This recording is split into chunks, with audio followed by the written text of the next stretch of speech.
It's time for another Dice Tower review with Tim Jennette. Hey everyone, this is Tim Jennette, the Metal Meeple, and in this video we're taking a look at Super Motherload by Roxley. This is designed by Gavin Brown and Matt Tolman. It's for 2 to 4 players and takes about an hour to play. Essentially, it's a deck building game with a board. This board represents the soil of of Mars, I believe, and you're digging through this planet to get resources in the form of minerals so that you can buy new cards to put into your deck. You play through 4 boards. Whoever has the most points at the end is the winner. Let's take a look at the rules, and I'll come back and tell you what I think.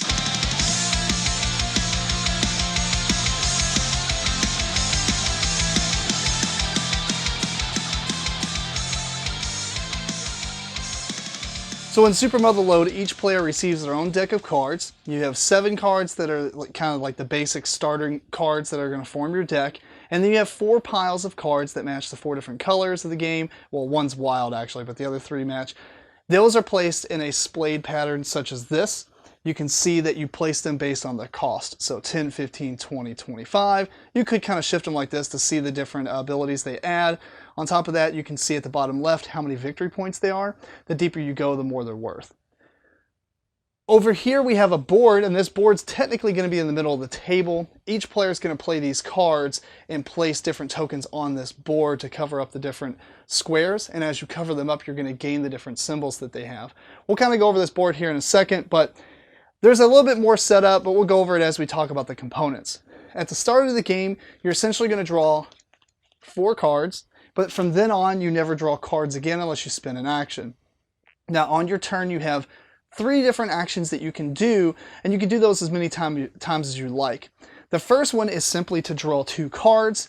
If you would like, at the end of your turn, you must discount card down to 5. The second type of action you can do is you can do a drill action. So real quick, let me just swap this card out for the sake of the example.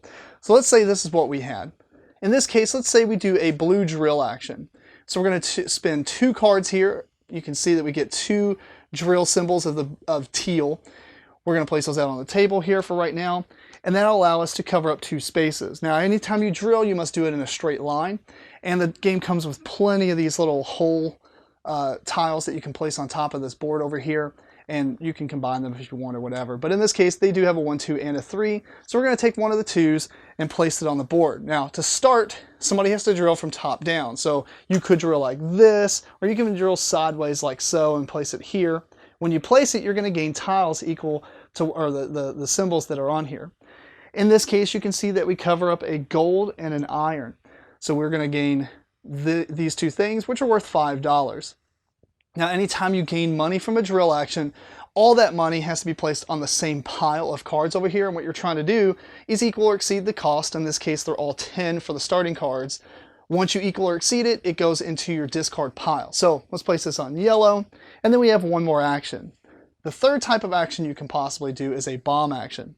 Each player is going to start with one of these bomb tokens, and you spin one of these to do a bomb action, except you do get more of these later on. If you don't have one, you can't do a bomb. You can spin these for drills instead. So the red cards actually have bomb actions down at the bottom left.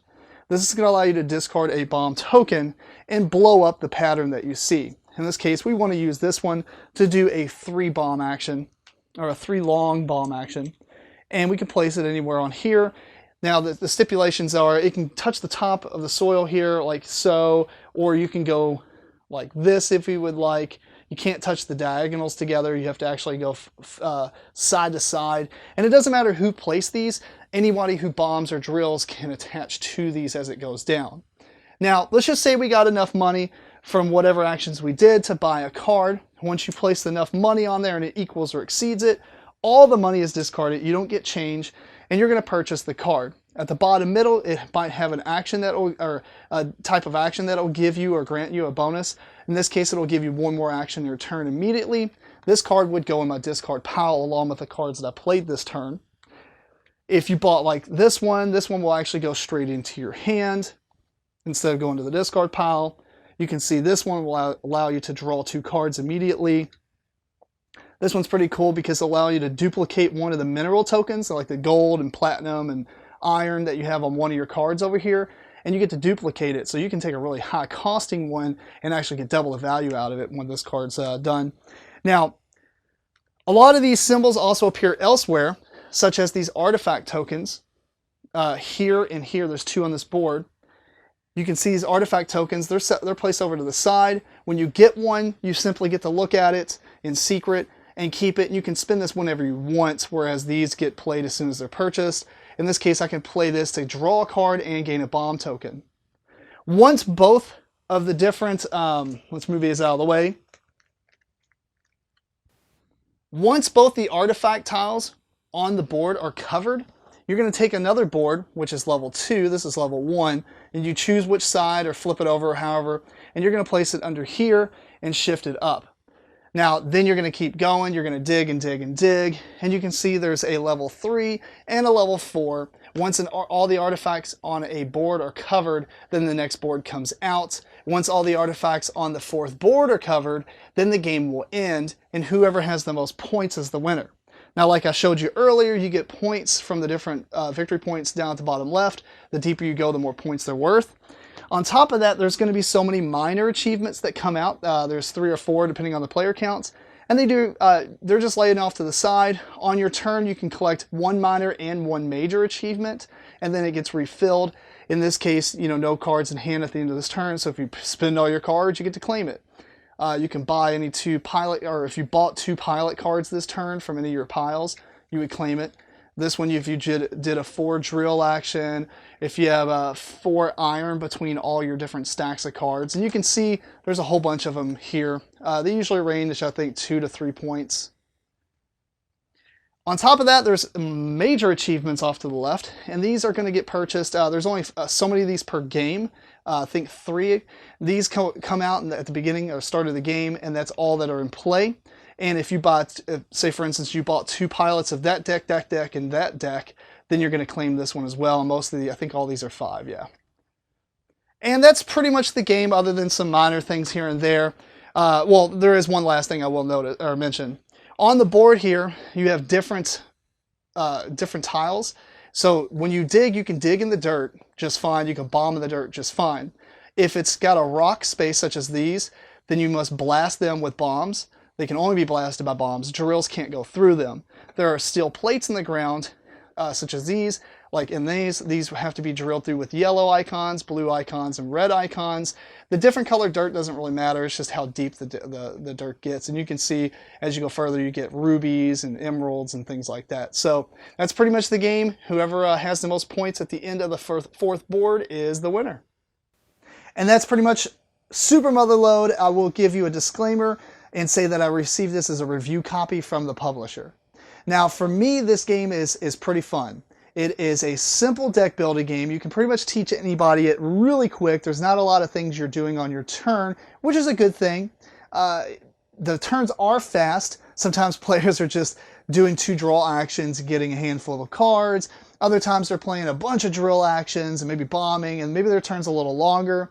And that kind of takes me to one thing that is slightly detrimental. I think the game plays best at 2, even though I like playing it more with 3 and 4, just because I like 3 and 4 player games more so than a head-on competition. But I think the game's design works well with 2 more so than 4, because there's pretty much nothing you can do outside your turn. And in a 4-player game, you kind of want to plan ahead, maybe when the player before you is going. So when the player after you and the other player are going, you kind of just wait around, because so much could change by the time it gets to you. You might want to go after these things, well, then that gets taken up, or go after these things or whatever. So by the time the person before you starts their turn, you have an option A and B that you're kind of going after for that round.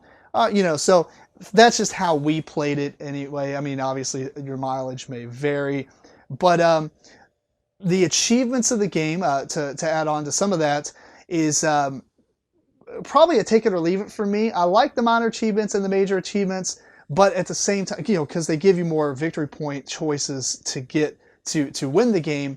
The minor achievements are kind of interesting because they're in and outs. Although there are a couple minor achievements that stay around a lot longer than others, And those simply, if they come out at the beginning of the game, we like to just shuffle them back in just because those will stay out for a long time. Now, I get that might change some things, but for us, I find it more enjoyable if people are constantly getting these achievements rather than just waiting out there for 3 and 4 turns kind of deal, or 3 or 4 whole rounds. Anyway, the minor achievements were cool. There was a couple I had problems with. Some of them are a little bit luckier than others because if you get one and the next one comes out, the next player just may happen to have what it says on there and it's really easy for them to get it.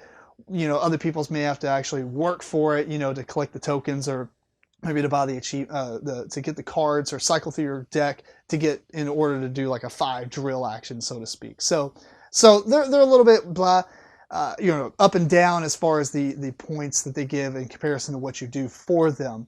The major achievements, however, since they are static, they pretty much always do the same thing, just a different combination of cards. Those are okay. They're not that exciting to me, though. They're just out there, and kind of much like in games like Splendor, or unlike games like Splendor, these are good amount of points, but they're not necessary to get to win the game, whereas in Splendor, it's a really key strategy to go after. So I like that they're not necessary, at least in the games that I've played, but it is still neat that they're there. It just, the minor achievements are way more favorable to me than the major ones.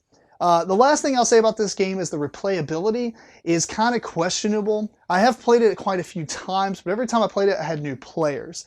And so I get to teach the game again, and I get to see how they played and things like that. But since there's only 4 boards and they're double-sided, there's only so many combinations to the layout of the boards that can happen. And so if you're playing with the same people over and over and over, then you might, you know, the game might just be samey after a while, you know, because there's not a lot of things that you're doing on your turn and the boards aren't really that different. It would have been nice to maybe see some lesser quality boards, like some, like, more like, I guess, not like the big thick cardboard that they have, but thinner, and maybe put more in the game, and maybe have like solid terrain in different areas to where you have to blast past down different ways and such. That would be kind of neat. I'm looking forward to an expansion for this. I think this game is incredible and it's great to keep, although I just think that after a while it might start to dull if you're playing with the same people. So anyway, if you have any questions, feel free to email me at timjennette@gmail.com. Follow me on social media at the handle below. You can also check out my podcast called Meeplecore. And until next time, keep on rocking and rolling dice.